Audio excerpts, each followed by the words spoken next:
Tema kita pada malam hari yang berbahagia ini yaitu tentang mengimani qada dan qadar.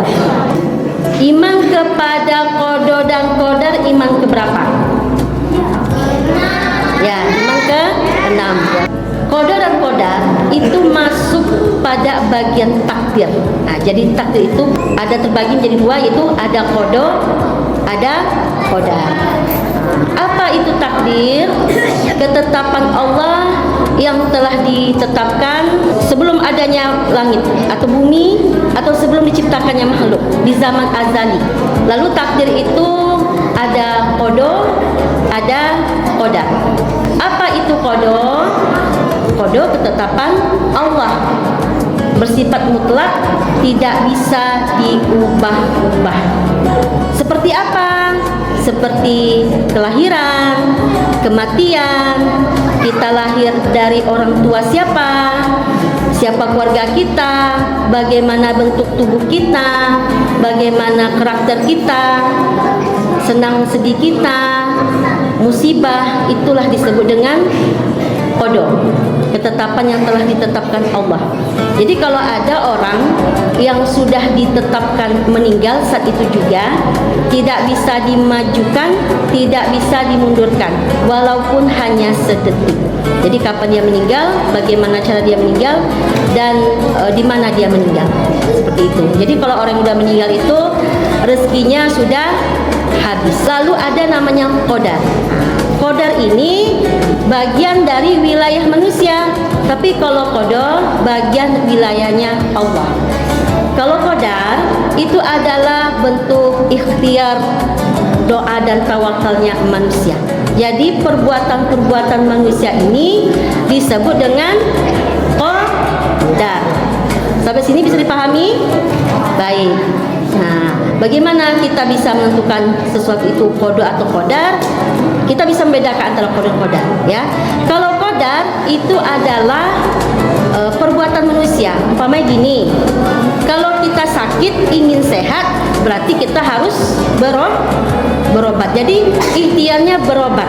Kalau kita miskin ingin kaya, ikhtiarnya ya berusaha. Kalau kita bodoh ingin menjadi pandai, ikhtiarnya ya belajar.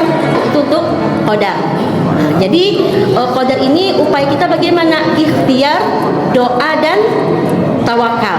Berdasarkan Al-Quran surah Ar-Ra'd ayat 11 yang berbunyi, A'udzubillahi minasyaitonirrajim, Bismillahirrahmanirrahim. Innallaha, sesungguhnya Allah, la yughayyiru, tidaklah merubah, ma biqaumin, atas suatu kaum, hatta yughayyiru, sehingga mereka merubah, ma bi anfusihim, dirinya. Jadi jangan kita mengira yang mengubah nasib kita itu adalah Allah, tetapi diri kita lah. Jadi kita harus ada upaya. Jadi mengubah nasib ini, mengubah diri ini masuk kepada qada apa qadar? Masuk pada qadar. Nah, sampai sini sudah bisa membedakan antara qada dan qadar. Jadi takdir dibagi menjadi dua.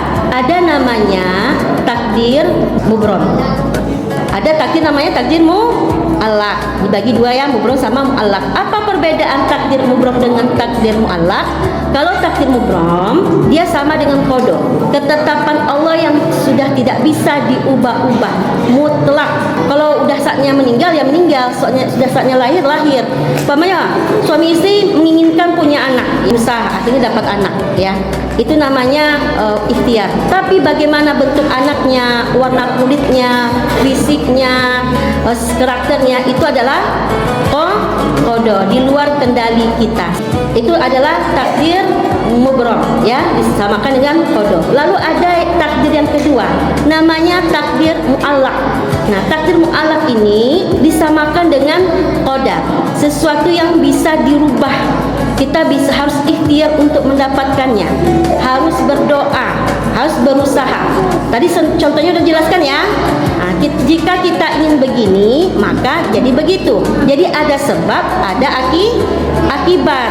Umpamanya Bapak Ibu bisa ke masjid ini, ada usaha nggak? Atau tiba-tiba ting langsung nyampe di masjid, nggak pakai usaha? Berarti harus ada usaha, harus ada kodarnya. Kalau nggak ada usaha, nggak mungkin, pasti sampai hari ini masih di rumah.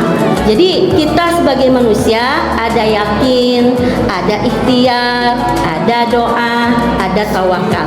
Ketika kita yakin, optimis, kita juga harus ikhtiar. Optimis aja nggak cukup. Contoh gini, pamannya ada orang yang pemalas, disuruh bekerja, nggak mau bekerja. Kenapa? Karena rezeki itu sudah ditetapkan oleh Allah. Jadi menunggu aja. Bisa nggak kayak gitu, Ibu?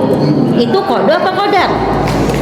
Nah, lalu kita di samping kita usaha, kita juga harus optimis, yakin bahwa rezeki itu datangnya dari Allah Subhanahu wa taala. Setelah kita berusaha agar kita tidak kecewa, apa yang kita lakukan Bapak Ibu? Berdoa. Karena kita adalah makhluk yang lemah, ya. Bisa jadi kita udah berusaha dengan maksimal mungkin, Allah belum berkehendak, gitu ya. Jadi maka kita tawakal setelahnya. Kita serahkan hasilnya kepada Allah. Pernah nggak Bapak Ibu usaha, ya, dengan semangatnya, tetapi hasilnya tidak sesuai yang diharapkan? Pernah nggak? Kecewa. Akhirnya apa?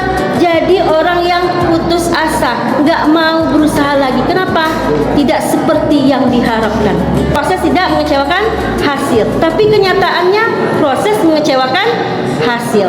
Nah, ketika kita sudah tawakal, hasilnya di luar kendali kita, berarti itu adalah takdir, sudah ketetapan Allah.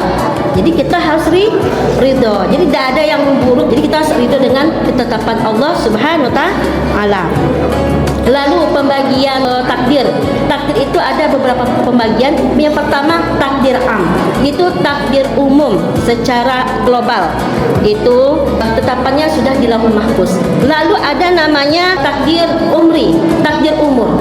Ketika seseorang dalam kandungan orang tuanya, dia sudah ditetapkan bahagia, sedihnya, hidupnya, matinya, lahirnya, ya, bentuk fisiknya. Lalu ada takdir tahunan, itu namanya sanawi. Seperti malam Lailatul Qadar adalah malam yang mengubah takdir. Takdir apa yang bisa diubah? Takdir qadar. Qada nggak bisa diubah, ya. Pokoknya Bapak Ibu mau berdoa, ya Allah panjangkanlah umurku. Kalau udah wafatnya tanggal sekian, itu nggak bisa dimundur-mundur, nggak bisa dimajukan. Jadi apa yang dimaksud dengan panjang umur? Walaupun orangnya sudah tidak ada, tapi kebaikannya selalu disebut, bukan keburukannya yang disebut. Lalu ada namanya takdir yaumi, yaitu takdir harian. Jadi setiap hari kita beraktivitas ada takdirnya. Semoga kita tidak menjadi jabariyah, orang yang pasrah, menganggap semua perbuatan itu adalah perbuatan Allah, kita hanya menerima saja, atau menjadi orang yang qadariyah, menganggap itu semua atas kekuatan kita sendiri tanpa perantaraan Allah, tetapi kita kombinasi dari jabariyah dan qadariyah.